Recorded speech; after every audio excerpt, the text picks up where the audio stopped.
Welcome to Empowering Plans, a show dedicated to identifying waste and undue expense in the health benefits industry, discovering ways to maximize benefits while minimizing costs, and empowering employers, administrators, and consultants to emphasize, once again, the benefit in benefit plan. Today's episode is brought to you by the Phia Group, empowering plans since 1999. Now here are your hosts, the Phia Group's own CEO, Adam Russo, and Senior Vice President and General Counsel, Ron Peck. Hello, everybody, and welcome to another episode of Empowering Plans, sponsored by the Phia Group. My name is Adam Russo, and I'll be hosting you for the next 15 to 20 minutes. With me, as always, is our Senior VP and General Counsel, Ron Peck. Say hello, Ron. Hello, Ron. You know, Ron, I'm sort of sick of just hearing Brady all the time. Me too. And your voice as well. We thought it's important today to get a little female perspective. I know we once in a while, Jen McCormick comes aboard, and when she does, for those of you who don't know, Jen McCormick is our Vice President of our Phia Consulting Services. You know, whenever Jen joins, we get all the fan mail that just comes pouring in, numbers sky through the roof, and I said, you know what if we just bring another female? Maybe we'll double that, increase. So we figured we'd bring in not only Jen McCormick, but also Kristin Spath, who is our product developer for our plan document management software. So today I want to say hello to Jen and Kristin. Hello, ladies. Hello. Wow, That was perfect. Unbelievable. First take. And before we go on, I want to make sure I say Happy Father's Day to all the great dads out there. No one's a better dad than Mr. Peck, but I just wanted to make sure everyone was aware. Happy Father's Day to all you dads out there. And we're excited about today's program. So what is it that we're actually going to be talking about today, Ron? So, being consultants, being the sort of the final say when it comes to plan document drafting, different programs that we work with these plans, more often than not, we're just restating plan documents, updating the language, remaining compliant. But sometimes people come to us with some wild and crazy ideas, and we're a filter. We're a filter for the industry, and a lot of the stuff that you don't necessarily hear about probably got filtered out by us. But today, maybe we can pull back the sheets and show what we've stopped. So basically what you're telling me is we're going to talk about the exciting world of plan documents. Oh, it's the plan doc bloopers. This is going to be crazy. So just for those of you who may not know, we have an email called pgcreferral@phiagroup.com where we get thousands of email inquiries every single day, every single week, every single month. And that's really where we get an idea as to what the industry is going to bring, because we'll start noticing the same type of questions coming in. So you can see coast to coast what is on the tip of people's tongues in regards to, benefit grids, plan designs, what type of coverage to offer, really what type of stuff to exclude, just wacky ideas in regards to what should and shouldn't be covered. So let's focus on that. So ladies, if you wouldn't mind, a quick introduction from both of you. Jen and Kristin, if you don't mind, just introducing yourselves, and welcome to Empowering Plans. Great. Thanks for having us here. This is Jen McCormick that's speaking. As Adam and Ron mentioned, I'm the VP of our consulting division, so I'm very excited to be here to talk about all the really exciting, really crazy things that we are seeing and our clients are bringing to us. And my name is Kristin Spath, and I am the product developer for P10, our plan document software. Well, thank you very much. So let's just keep it simple first. Jen, Kristin, what are typically the most common plan design types? What do you normally see on a day-to-day basis? So there's a lot of different plan types. So when people are talking about a type, it can mean different things. So one of the tasks that we always ask is that when you're talking about a plan and you want to have a special type of plan design, where are we starting? Are we talking about a grandfather plan, a non-grandfather plan? Are we talking about a plan that has a traditional PPO and they use this for all types of claims? Or are we talking about a plan that has maybe a physician-only network and they base claims based on other parameters for facility claims or other types of claims? Or maybe it is a plan that has no network whatsoever for physician or facility claims, and they're using any sort of parameters to reprice all of their claims. So when we're talking about typical plan design, one of the most important things to do is to understand where we're starting with. Not only how the network or absence of network is designed, but the status of the plan as it relates to ACA as well. Is there anything else you wanted to add, Kristin? No, I don't think so. Wow, she's not the best play-by-play person in the business, right, Ron? That's a shout-out to the movie Major League, the best movie of all time. It's up there. Better than the sequel? Oh, yeah, definitely. Definitely better. So when you talk about plan design, so, again, we're looking at, do people discuss typically the employer mandate? Are they talking about ACA's non-discrimination rules? Are we looking at wellness programs? Like, what are the big things that you're being asked?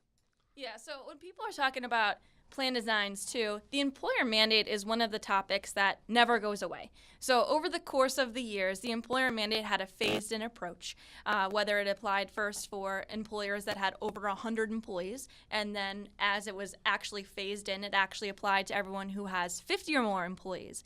So the thing to remember when we're talking about a plan design issue and you're talking about the employer mandate, what do those two things have that are different? One is for plans and one is for employers. So the employer mandate applies to who? The employer. But it's important to realize, although this is an employer requirement, there are certain things that need to be included within the plan. So when you're talking about what needs to be included in the plan, it's a conversation that the employer has to decide first whether or not they're actually even subject to the rule, but more importantly, what method they're using when it comes to the employer mandate. There's lots of different methods. There's the look-back method, well, a lot, I mean, two. But there's the look-back or there's the monthly measurement period. So based on the method the employer uses, that's how the plan needs to be designed. And when you're designing the plan, adding the language within the eligibility section, the rehire provision, reinstatement provision, you also need to take a look at your handbook. Which leads me to another issue that we're running into lately, the employer handbook issue. So when we're reviewing a plan design, we used to just ask for a copy of the plan document. It used to be, great, give us your plan, we'll look at it cover to cover, and you're on your way. Well, times are changing, and there's more and more issues, more and more vendors, more and more programs that people are trying to add to their plans. And they're not necessarily just adding these to their plans, but these are employer programs. So when you're implementing an employer program, it needs to be included in other materials like your employer handbook. So we'd like to do a more comprehensive review. So this is going to bring up a follow-up question. And again, I'm sorry for putting you both on the spot, but what percentage of the requests would you say have something to do with potentially discriminating against a certain type of patient or a person with specific type of diseases or injuries? I mean, is that a big percentage? If I had to put a gun to your head, you guys know how much I love to say that. What percentage of the questions and inquiries that you receive have something to do with potential discrimination issues? Yeah, so I would say the majority of them do. But the interesting thing about that, over 50%. Yeah, I would say so, yeah. Absolutely. But people, when they're asking us these questions, especially through PGC referral, they're asking a question and they're not asking whether or not it's discriminatory, not realizing that their question actually relates to discrimination in some way, whether it's based on a condition, whether it's based on some other protected class, whether we're relating to 1557 in transgender issues, or treating people with Medicare separately, or treating people who have ESRD or need dialysis differently. So basically, it's people asking questions about trying to find ways to reduce the cost of care based on someone out there in their plan or one of their clients having a patient who's just racking up bills. Yeah, a lot of the clients that are coming to us are asking because they've had that experience before. So it's not because they're thinking it might happen, it's because it is currently happening. Yeah, I would agree. So tied to that, wellness. I'm not hearing as much about it as I used to. Just feedback from you. Is that still a big thing that's coming out? Are people still pushing wellness? The big issue with wellness was there was no return on investment. It was hard to show, well, that person would have gotten cancer if they had quit smoking. What are your thoughts on wellness programs, and is it still out there as a big initiative in the self-funded space? The interesting thing about wellness is that just about a year ago, last May, there are lots of different rules that were finalized. So when you're talking about wellness, there's lots of federal laws and a lot of other laws that come into play. So there's the ADA, there's GINA, there's HIPAA, there's some ERISA SPD requirements. Are those your ex-girlfriends, Ron? Yeah, there you go. Actually, it's a Bon Jovi song, I think. Oh, Like Mambo number 5. That's right. I love that song. And also you're learning about EEOC requirements too. So there's a lot of interplay going on with wellness plans. So as all these rules started to get finalized, I think not only was the ROI an issue, but people are saying, whoa, there's so many different rules. I have no idea how to implement this program. And if I'm not going to get a big value for this, let's figure out something else. How do I discriminate? Wait, scratch that. How do I carve out certain services from my plan that can give me the biggest bang for my buck? Great feedback, Ron. And I like the way everything kind of ties together. Everything you just talked about, if you think about it, every time someone comes out with something innovative, let's say a wellness program, right, and they say, let's just do it. As you start to dig in, you realize that this may be discriminatory, or like Adam said, and Jen, you said, this may conflict with something we already have existing, like our handbook. Hey, let's put something in our handbook regarding leaves of absence, and then our plan document doesn't match it, or vice versa. So there's so many moving pieces, and that's why I think a lot of this stuff, like Adam said, fall to the wayside because they just can't put up with it. But at the same time, almost like a phoenix rising from these ashes, sometimes innovative ideas do emerge, right from the rough. And I could tell our audience that Adam is definitely the number one source of innovative ideas we get here. But in a close second are our clients, right? His review's coming up in a couple of weeks. Thank you, sir. But, believe it or not, sometimes, by talking to our clients, I think a lot of the most innovative ideas or forward-thinking programs kind of emerge from that discussion. Do you have any examples of situations where someone came to you with a really great idea, or from talking to them, we developed a great idea? Right. Any aha moments? Yeah, no, I think that the biggest this year, aha moment was for employers and plans to realize that they are distinct legal entities. We have been saying that for a number of years whenever we're doing assessments and plan. Is there a separate tax ID? It's very important, especially for workers' compensation issues, that the plan is separate from the employer. Well, why not use that analogy or that analysis for all types of things that an employer or plan wants to do? If there's something that the plan wants to do but can't do, is there another entity that can get involved and maybe do something? Maybe incentivize them? Yes, the employer. So we have really started to take advantage of using the employer's ability to be their own separate entity and incentivize employees and individuals to make certain choices and have some skin in the game. Basically what you're saying, as a way to avoid any potential issues with network contracts and all that stuff, let's move away from the plan itself, focus on the employer, and tie many of these things, many of these incentive programs and steerage issues to the handbook. Exactly. We have been ignoring the employer and all the benefits that the employer has for a number of years. So let's start paying attention to the employer and see how they might be able to help change the game. I like that answer, ignoring the employer, and that's something that we need to start embracing. Yeah, I would agree. I think a lot of times the clients forget that they need to have discussions with the employer and talk about these things. So specifically from innovation, when you talk about incentives and you talk about steerage, I'm assuming we're discussing dialysis. I'm assuming we're talking about, domestic or international tourism, or now we're even having people looking at different solutions in regards to specialty drugs. What are, let's say, the top 3 things that you're seeing people try to incentivize? Are they those things, or are there other things that also come into fruition? I'm sure it's not going to be a surprise when you're talking about what are the things that people are trying to incentive. It relates to things that are the highest cost on the plan. So the highest cost things by far these days are specialty drugs. Everyone wants to know what they can do with specialty drugs. How can we carve that out? How can we control our costs? The other expensive category is a classification of dependents, spouses. Spouses can be expensive. What can we do when it relates to them? What are our choices? How can we carve them out? How can we add a surcharge? Dialysis is another one, and it's some sort of cancer-related streams, whether it's a prescription drug or something that is for cancer claims. What can we do about that? Can we carve those out? And when we're carving that out, how do we do it in a non-discriminatory way? So, all right. So every idea that we get from our clients ends up being a good one, right? Right? Every idea is a great one? No? So have we heard some insane ideas too? Maybe some things that were completely out there that died on the table that maybe we could share with the audience? Yeah, we know it's hard to say no.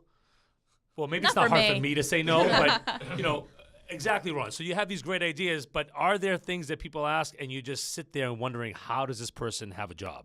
So with every terrible idea is an opportunity for me to use my creativity to say, not no, but what about this? So the most interesting non-no is that there are certain employers and entities that are looking to control costs, and they say, how do I get around my network issues? How do I get around my grandfathered status issues? How do I get around my PBM contract? I have an idea. instead of not covering a prescription drug or not covering some sort of benefit, I'm going to carve it out of my plan and have a separate standalone plan for one unique benefit. Guess what? You can't do that. But is that's a typical question? Oh, yeah, definitely. I mean, we get people all the time that are saying, oh, well, I want to make these changes, but I don't want to lose my grandfather's status. So it's a frequent thing, I would say. So you're telling me that people want to create a dialysis-only plan? Give me an example. What you mean by that? Right. So there's certain things that stop-loss carriers often offer, like a rider, right? So you've seen a transplant rider, you've seen types of riders that you can add on to your current service for your self-funded plan. But it's now the case that people are saying, I don't want to cover hospital under my traditional major medical plan. I want to have a standalone plan for hospital services only, where I'm going to say that you can go to the hospital for 4 days and I'm going to cap it at $300 per day. And that's a standalone plan. But by having this in the United States in or the Guatemala? What country are we talking about? right here, $300. Could that even pay for getting in? I guess maybe they have one hospital. This is a cost-containing plan, guys. Right. That's their idea. So they want to have this carved out from their traditional plan, saying that I'm now going to have two separate plans. So I'm still covering this, right? Right. Mindful that this is a annual limits issue, because if you add a day limit with a dollar limit, that equals an annual limit. Just do the math. But that it's not part of the traditional plan. There's a separate election. So people are trying to create, which I appreciate, people that are thinking and trying to do something different. But don't get mad at me when I say that it is not necessarily a compliant choice. And then they fall into the catch-22, right? Which is that the standalone plan isn't a compliant plan. Right. The one that they now carve these benefits out of may no longer be compliant. And when it comes to testing for compliance, they say, oh, the two are one for Right. testing purposes. Mm-hmm. But when it comes to everything else, they're completely separate and independent. Right. You can't have your cake and eat it too. That's right. So I guess, we've seen the good, we've seen the bad, we've seen the ugly. Any parting words for the audience? Well, thanks for having us today. We're happy to be here today and remind you that you should not only be empowering plans, but empower employers. And feel free to reach out to us at pgcreferral@phiagroup.com. That's a nice plug. Hey, just so I know, we have to change our entire tagline now, Ron. We can't just say empowering plans. Now we have to say empowering employers, too. Yeah, we could do a mid-year amendment, Adam. We got that question about a half an hour ago. So thank you very much, ladies, for being here with us today. We appreciate it.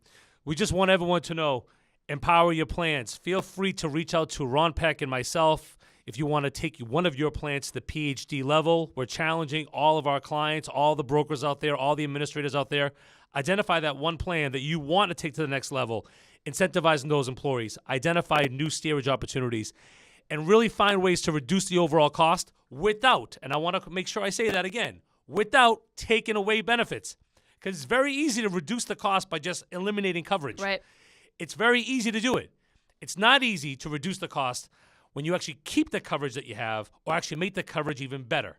So, again, Jen, thank you so much. Kristin, thanks so much. Thank you. On behalf of Ron Peck and myself, thank you for joining us today on Empowering Plans. Don't forget, we have a webinar on June 22nd. I will not be there, but still tune in. We promise it's going to be a great one.